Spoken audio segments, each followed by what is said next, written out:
This is a mock interview conducted by Forum IAS Academy at New Delhi. The interview panel includes eminent academicians, retired bureaucrats, and other luminaries. The objective of the program is to acquaint the candidate with the format and expectations of the personality test conducted by UPSC.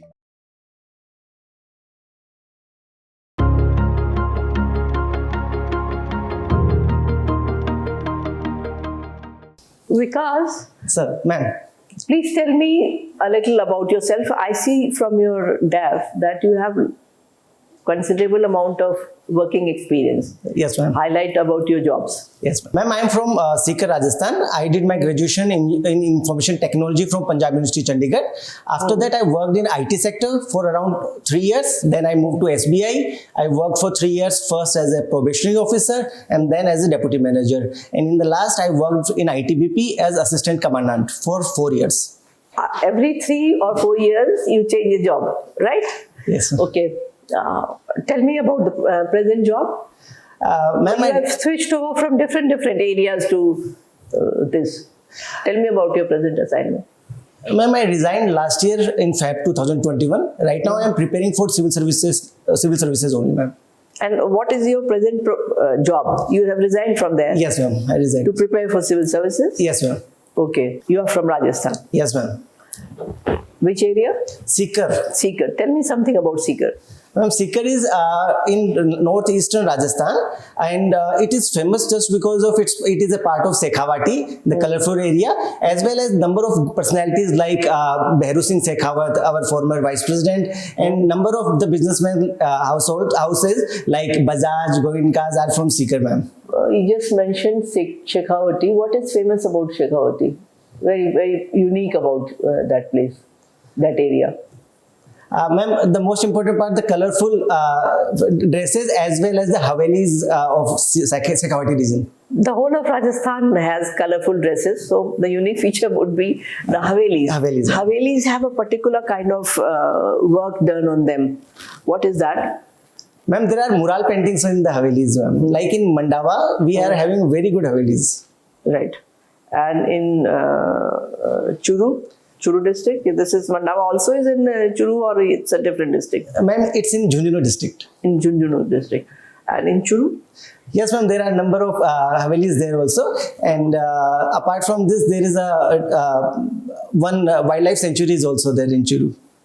Is it a good idea to convert these Havelis into homestays or, a small kind of resort so people can go and stay there and it becomes economically viable to revive that culture and keep those paintings intact? Yes, ma'am. In my opinion, they should be converted to some homestays because what happened that there is no industrial or economic activities apart from agriculture in this area. So if it attracts tourists, it will help in the economy of this area as well as the tourism image of Rajasthan. Okay, suppose you are posted in that area. What will you do to promote these Havelis? What will be your modus operandi to highlight this? These are unique Havelis, and that how will you promote that? What will you do? Ma'am, my first focus would be on basically these Havelis are not preserved very well. So first goal should be preserving those Havelis. Apart from this, we do not have much infrastructure like connectivity issue. Like we don't have AC buses from Jaipur to these areas. So from Jaipur to these areas, we don't have AC buses? Yes, ma'am. Government buses are not there, ma'am. Okay, but private AC buses are there? Yes, ma'am, but very limited in that nature. And the road connectivity, how good is that? Road connectivity is very good. NH52 runs through this area and it has very good connectivity. But the buses and this kind of infrastructure as well as the railway connectivity is lacking in some places. From Delhi to Churu is very well connected by train also. They're much faster and better. I have traveled a lot, so be careful about your answers. Sorry, ma'am. Very well connected. Rajasthan is very well connected from most of the parts of India. Yes. And the roads are very good. We give example that Rajasthan has better connectivity than maybe UP, Uttarakhand and all these places. Now let's talk about the union budget. Right? Your subject is political science and international relations, optional. Yes, ma'am. Okay. So tell me one feature or two feature which you feel that will take us on a growth rate, fast growth rate. We are growing, but a faster growth rate. Which features of the union budget will be able to do that? Ma'am, our focus on the production link incentive scheme will help us in on a faster growth, because right now what is happening is in manufacturing sector we are lagging behind. The growth is very low, and overall contribution of manufacturing is also very low. So the focus on PLI is very good scheme. As also the overall package of Atmanirbhar Bharat, which will help us in the next 25 years, which is called as Amrit Kaal. So Amrit Kaal has already started now, yes, right? Yeah. So where do you see India after 25 years? Just give me 2-3 positive things. In which sectors we will be? Suppose I ask you to review after 25 years, what will be our achievements? Just think about it. Ma'am, our first achievement will be as a regional power in this Indian Ocean and Indo-Pacific region, ma'am. Second will be our manufacturing hub. We are seeing the progress as the iPhone and other companies are manufacturing in India. Third, I am thinking, and I can see that we will be doing good in poverty and hunger aspect, ma'am. We are doing well. What about the defense sector after 25 years? Whether we'll be able to, is it not a very important aspect? Definitely, ma'am. Okay. So tell me about the Sri Lankan crisis. Prioritize your answer. What is the most important factor which led to this? Give me reasons why this has happened. Ma'am, the main reason is the faulty economic policies of the Sri Lankan government, where it started with the tax cuts, and then it focused on the organic 100% organic farming, as well as there is a basically debt burden of China. You said about drastic tax cuts. In which sectors? In both sectors, or in direct and indirect, both? Ma'am, personal taxes, direct taxes. Also, the VAT was reduced drastically. Both were reduced. So do read a little more about it, because these are important reasons. Why did they opt for complete organic farming? What hurdle they faced, and they thought that we can do away with that? Ma'am, there is a huge fertilizer import issue there. That is why they moved to. Okay. Tell me about Nepal crisis. Nepal also is undergoing a similar kind of a situation. What could be the reasons? Ma'am, the biggest reason is political instability in Nepal, because there are a number of governments, and there is changing governments, and there are basically different set of people who are governing the government. So I think the main reason is political crisis, ma'am. There is no economic crisis. Ma'am, the political crisis is basically it's fueled the economic crisis. Yes, there are some fundamental problems in Nepal economy, like it is always dependent on import of oil, electricity, and from India, and support from the neighbors. But the main issue, in my opinion, ma'am, would be a political crisis. There was a very drastic step they have taken recently. Can you highlight that? Ma'am, are you talking about they ban the import of certain commodities, ma'am? Yes, that is also, and they removed their governor of the central bank. It's suspended. Yes, and the deputy governor which is a very harsh and very, I think very rare step which they have taken. Also, now, in these two contexts only, Sri Lanka and Nepal, I'm asking you about another question which is related to this. What is a debt trap diplomacy? Ma'am, China always resort to this debt trap diplomacy or checkbook diplomacy, where it comes to your country and said that we will develop infrastructure for you, and the infrastructure which is not viable in economic terms, so they build it, like Hambantota port in Sri Lanka. And after, if the country is not able to pay back them, and also the interest rate is very high in these kind of loan. That also is happening in China. So this factor also plays a very vital role as far as our neighbors are concerned, where China is encroaching upon their economic freedom. Yes. Now let's talk about Anganwadis. What is an Anganwadi, and tell me what is the new provision in the budget regarding them? Any latest news about them? Three answers I want. Yeah.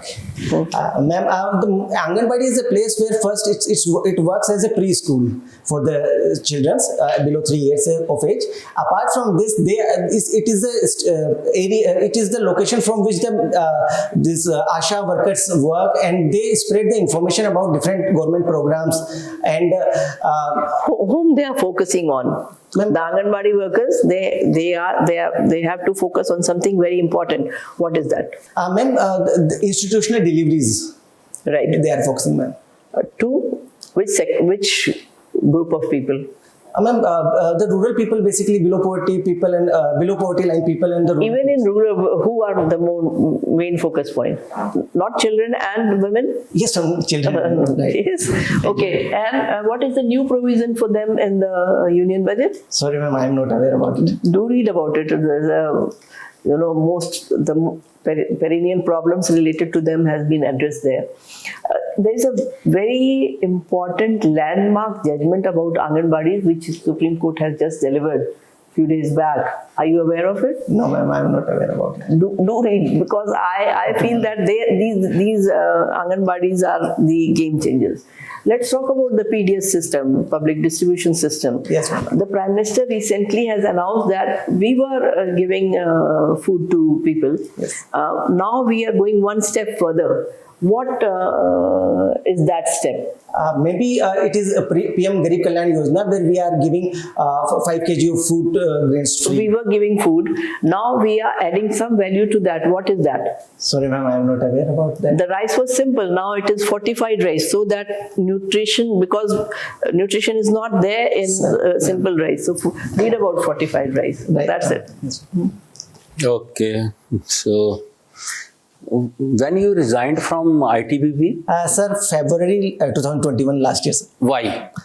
Sir, I was always wanted to become a civil servant, and I was not getting enough time while in the service. And last year, my wife got selected in civil services, so I got emotional as well as financial stability. What is she now? She's IRS IT, just joined in Delhi only. Okay. Okay. Good. And you are from Seekar. Yes, sir. And you something said about Shekawati region. What is this Shekawati region? Sir, this includes 3 districts of Rajasthan, that is Seekar, Jhunjhunu and Churu. Why it is called as Shekawati region? Earlier, the Shekhawats were the ruler of this area. Basically, it is part of the Jaipur kingdom, and these were Thikanas of that Jaipur kingdom. So Shekhawats were ruling this area. And Seekar is something, it is pre-historian region. Do you have some knowledge about the history of Seekar? Sir, it was earlier called Bir Bhan Ka Bas. What is that?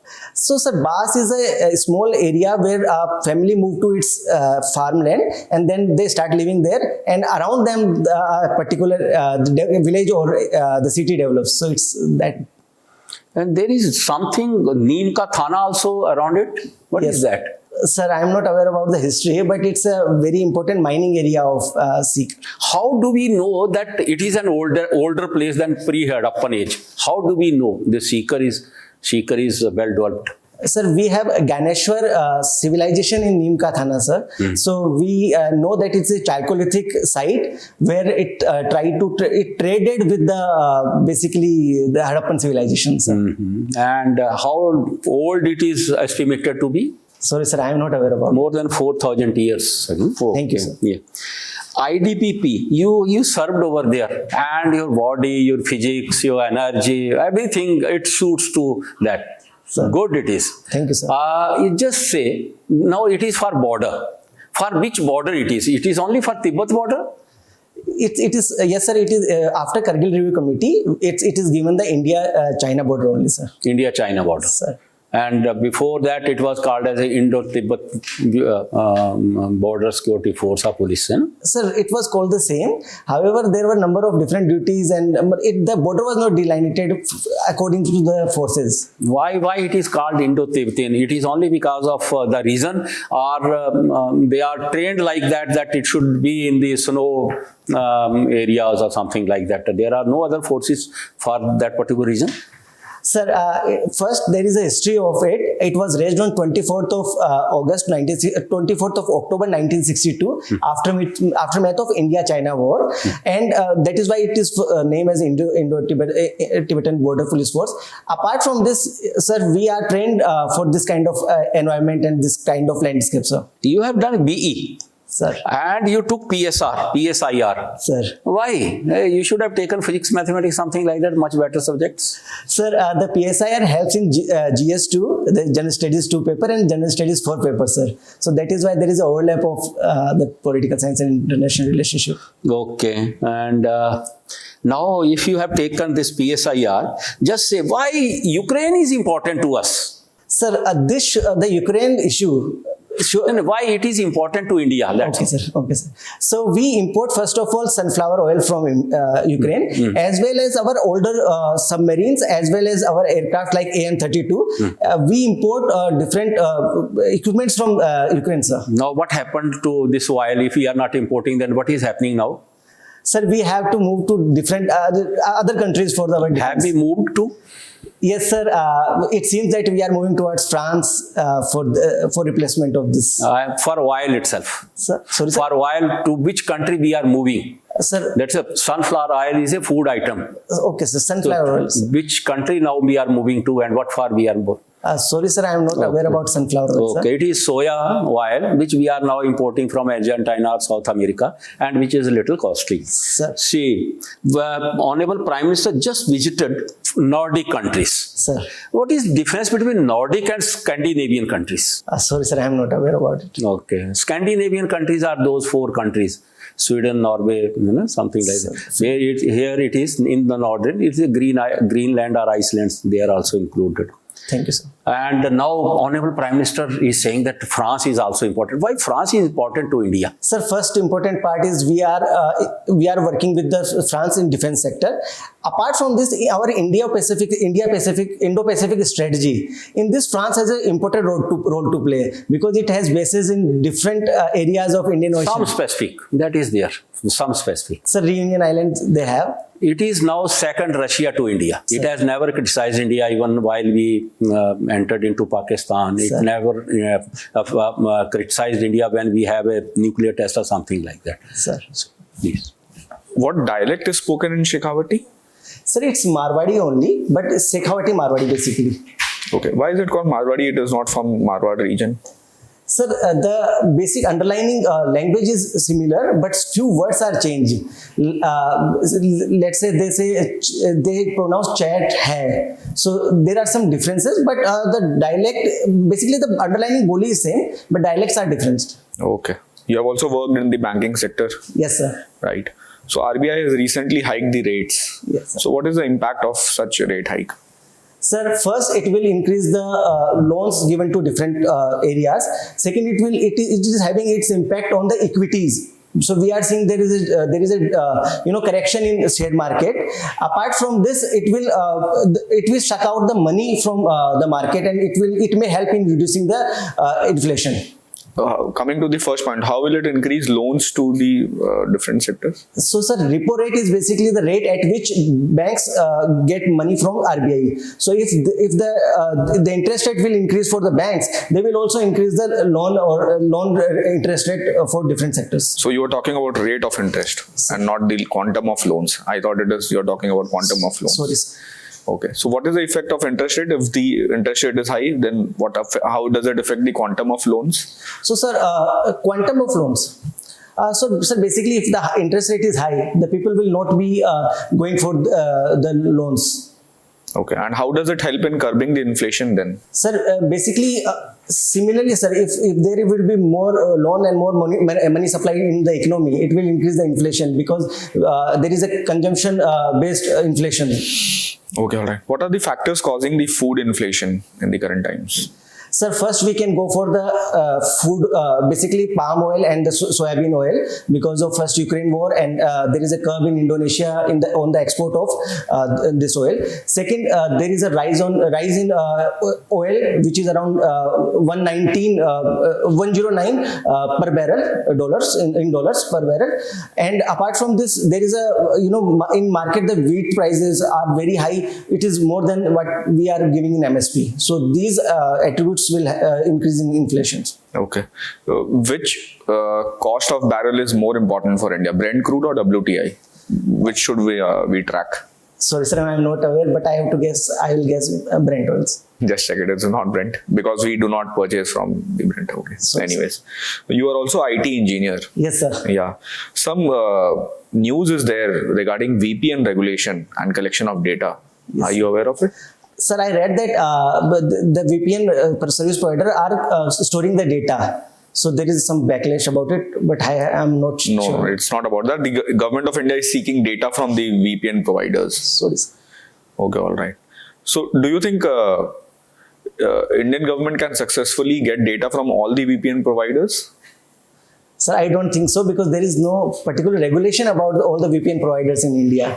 So there are a number of VPN providers, the anonymous sites and these things which we are not tracking. So Okay. You have also served in police. Yes, sir. Some action has been taken by Punjab police, Haryana police Yes. and Delhi police Yes, sir. in a common incident. Yes, sir. So what was the incident? So a political leader from Delhi was taken away by Haryana police because Punjab police, because there was a FIR registered in cyber police station of Mohali. Okay. Now, you must have also read some laws in your, as a duty as assistant commandant.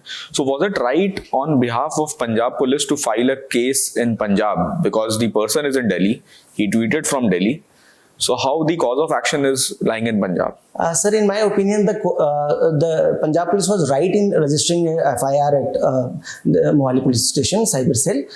Sir, we can see that this is a common occurrence where this is a routine kind of thing. We have seen this kind of thing in case of legislature from Gujarat. In the environmental movement, we have seen this in the case of Disarani. So, sir, it's a common routine kind of work, sir. It's routine kind of work. So it happens that the interstate FIRs are registered a number of times, sir.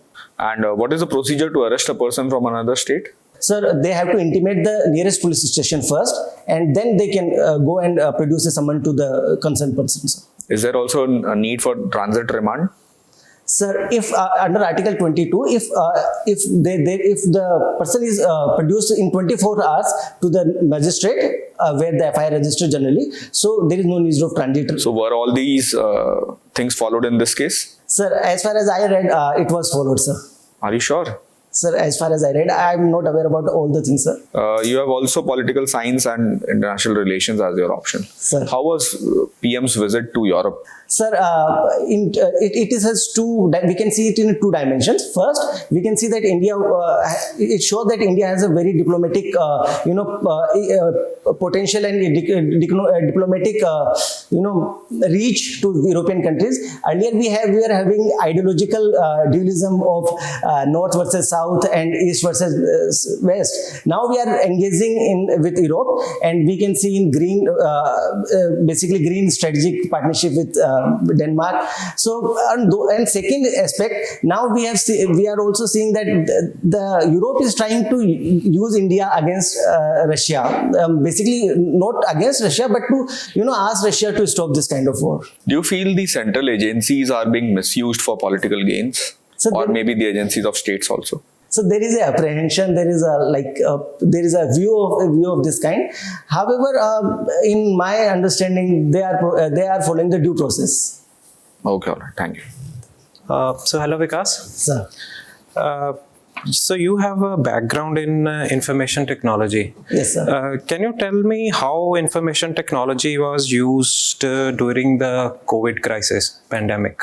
So, sir, we have first important part is basically the government of India came with a app to register the users for the COVID and also to get the information of all the people who are getting. What was the infected. name of the app? So sir, I am not aware. Okay, go on, please. So they used to, first of all, get the information about all the people who are infected by this disease, and then vaccine platform was created so that to register the user and to reach to all the people. That was all. Sir, I can remember. Vaccination. Sorry, sir, I am not aware. Vaccination. How did you get vaccinated? You didn't use the platform that was created by the government for registering. So that's what I told right now. I was telling about this only. There were two different platforms. Okay. One was related to Getting the information about who all are infected, all right. And second about the registration of users for the COVID vaccine. Vaccination. All right. Kovin. It was Kovin. Kovin. Arogya Setu. Sorry, sir. Okay, all right. WHO has come up with a report that had said that the deaths in India are grossly underreported. Can you tell me what is the number that they have put and what is India's official count? So, sir, WHO came with 47.4 lakh death, and Government of India came with around 4.8 lakh death. Okay, so can you tell me why there is such a big difference and what has been the government's response? Have they issued any rebuttal on this? Sir, basically the WHO number is based on a prediction models. So they do not have the absolute numbers, but they exploited, basically predicted by a algorithm the numbers. The Government of India in this issue said that the WHO methodology is not correct, and in my view they should work together to come with a right number. And do you think that 47 lakhs is can be a correct number? What is your assessment? There have been a criticism that has already been there in the news, how they have rejected. Some of the analysts, they have already questioned the WHO number. Can you tell me the basis on which they have criticized? Sorry, sir, I'm not aware about that. Okay, all right. Since you have worked in banking sector, yes, can you tell me what is a systemically important bank, SIB? Sir, it is SBI as well as HDFC and ICICI. No, you are telling me the example. What is an SIB? Sir, basically, these are the banks on which failure the economy will collapse. How do you decide that? How economy will collapse? Who sets the criteria and what is the criteria? Do you know? Sorry, sir, I am not aware about the criteria. Just take a guess. Who do you think should be, the regulating? Sir, RBI should be the regulating. Okay, right. Agency. So tell me what do you understand by the term, like you said, economy will fail? We hear the term too big to fail. Yes, explain how this works. Why if a particular bank fails, how it will impact the economy? Sir, basically the lending portfolio of these three banks, if it clubs together, it is around 50% of more than 50% of total loans extended. So if this fails, and the kind of belief in the economy which we are having because of this bank, if this bank fails, and there is a bank. There are so many other banks are there. So what will happen if SBI goes down? There are so many other banks, they will be lending. So first of all, the customer base is so high of SBI, and then there is the deposit problem is also there. There is an insurance of only 5 lakhs. Apart from that insurance, there will be a lot of money which will be lost because of this bank runs. Okay. Since the government, the present government has a inclination towards privatization. So do you think that the banks should also be privatized? Sir, certain banks should be privatized, but there should be presence of some big banks also in the economy. So, public banks, government-owned banks. Sir. The Narsimha committee recommended a certain hierarchy of certain level of banks. So we can follow that. Like we should have 3 to 4 big banks which has international presence, then 6 to 7 small banks which have the national presence. Should they be government-owned or should they be private? For example, you said they should have international presence. So should those banks be government-owned or should they be private? So they can be both. There should be a mix of both. What is the benefit of having a government presence in the banking sector? So, sir, the government bank can be used to, implement the government policies. Let's say we have Jan Dhan account, and Mudra loan scheme. So the government bank were given the task to, implement these policies. The priority sector, norms are there for private banks as well. Yes, sir. And they are following that as well. Yes, sir. However, still, sir, basically the kind of push we can have with the government banks we cannot have, and then there is a treasury operations also going through these public sector banks. Okay, all right. I think that's all from my side.